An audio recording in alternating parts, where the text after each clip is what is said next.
Welcome back to another episode of the College Football Hangover, and I don't really want to talk about what happened Saturday, and I don't have to because it's my show, and I don't want to talk about it. I mean, I'll briefly talk about it. If you know, my set really hasn't changed. My backdrop here hasn't changed, mostly because this show is coming to you on a Wednesday. Some things happened where the scheduling for this week kind of got mixed up, and I couldn't get it out on Monday, so it's coming out on Wednesday. I told you I wasn't going to miss a week, and I'm serious about it, even if that means posting it later in the week than I would have liked. So that being the case, some of the stuff is going to be really old news. I mean, it was already old news on Monday, and it will definitely be old news on Wednesday. So I'm going to do something a little bit different this week. I'm going to do a little bit more of breakdowns of the week to come. I'm still going to be talking about last week, but more of the focus is going to be on the week to come. With that being said, let's get this out of the way. I was not that surprised by the outcome of the game between Ohio State and Nebraska. I really wasn't. This has kind of been the history of Nebraska. This has kind of been storyline of this school. I mean, I said it before on the Loud Sports podcast. You need to understand that Tom Osborne was lightning in a bottle. It was a rare thing. It's not going to happen again. Scott Frost will, I think, have a successful career at Nebraska, but I don't think he's going to be what they want him to be in his second coming of glory days. Nebraska is just going to stay where they are. There's going to be consistently an 8 or 9 win team, maybe occasionally sneak into 10-win season every now and then. But that's okay. I did say that. I'm not necessarily okay, because a fan of that school, of Nebraska or any school really, should never really be okay with a blowout like that. But you also have to understand these are two teams on two separate paths. And I understand that last year it was a closer game. I'm going to be honest, I think this was Ryan Day's team last year, and now he's getting the full extent of that, and we're finally seeing it, because Ohio State looks like one of the best teams in the country. And that's what I'm meaning. They're two separate things. With Scott Frost's team is nowhere near that spotlight that it was given, while Ohio State is clearly ready for it. And that's another thing I want to talk about. ESPN, they clearly picked Lincoln for game day because they wanted to give Ohio State some love. Let's stop pretending that wasn't the case. Go Big Red. And that's okay. I understand the motives behind that. That being said, should not have been a 6:30 kick, should not have been a primetime game, because you had everybody, not everybody, but a good portion of people watching, and all the more reasons to make fun of Nebraska. And if anything, nobody can make fun of Nebraska except me, okay? They're my team, and I'm allowed to make those jokes, not you, non-Husker fans. I guess you can make those jokes too. I'm not going to be the judge of comedy. Hell, they deserved it, man. They did not play well at all. And I'm not worried. Husker fans, don't be worried. There's a whole season ahead of us.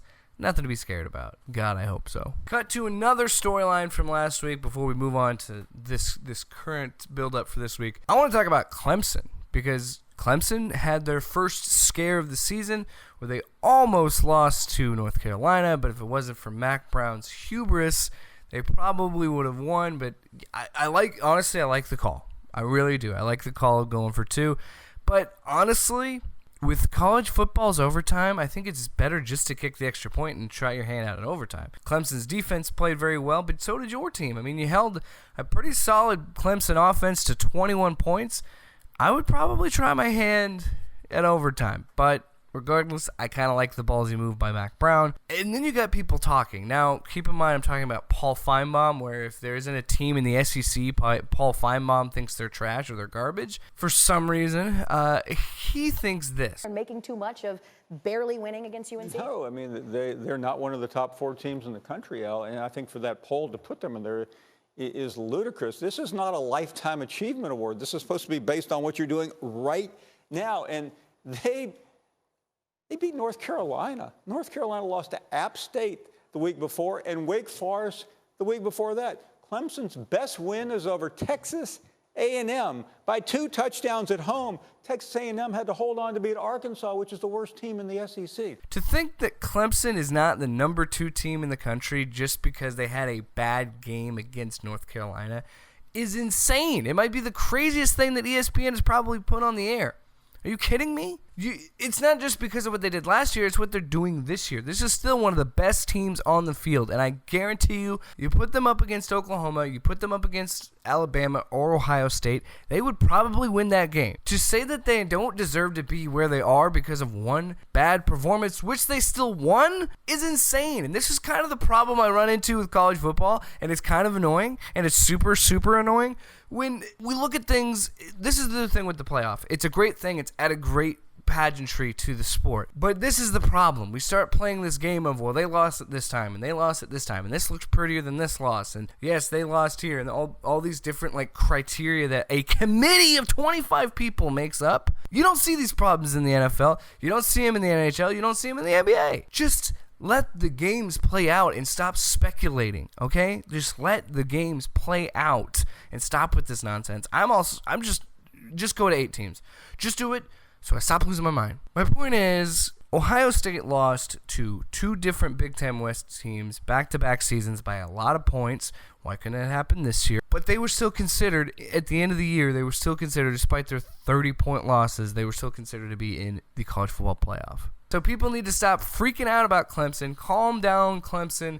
You're going to be okay. You're going to be fine. And why do they keep giving Paul Finebaum airtime? Paul Finebaum is one of the worst broadcasters in the history of sports broadcasting. Get him off my screen. All right, so let's talk about upcoming matchups this week. And one of them that I'm going to talk about is Auburn against Florida. Surprisingly awesome matchup between the SEC East or least and the SEC West, and you're going to see really the big challenge for Auburn. Yes, they did a great job in taking care of business last week, but we're going to see them against a very talented Florida defense, and I'm going to see if Florida's defense can keep up with Auburn's offense, because throughout this season, I think Auburn's offense has played really well. You got Bo Nix, who's already a legend because of what he did to Oregon.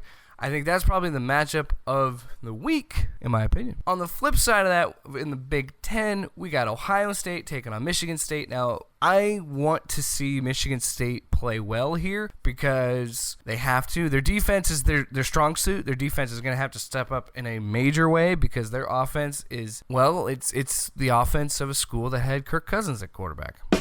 Not good. And as a Husker fan, I witnessed firsthand how good Ohio State's offense really is. Do I think Michigan State's defense is probably going to fare better? Absolutely, because they still have Mark D'Antonio helming them, and they've always been good defensively with Mark D'Antonio. I'm really excited about that matchup because I think it's another primetime game, another spotlight put on the Big Ten, and it's a Big Ten East matchup. It'll be interesting to see the matchup between Justin Fields and the Michigan State defense. His first real test defensively. Go Buckeyes, go green and white. I don't really have a stake in it, other than I'd like to see Ohio State lose because they hurt me emotionally. Those are the 2 big matchups that I wanted to talk about, and I'm really focused on this week. Granted, it's a shorter episode this week, and it's coming out later, and I apologize for that, but I didn't miss this week. I promised you I wouldn't, and I'm gonna give myself a pat on the back because old Jake would have just given up and gone next week. He would have, because he's a lazy sack.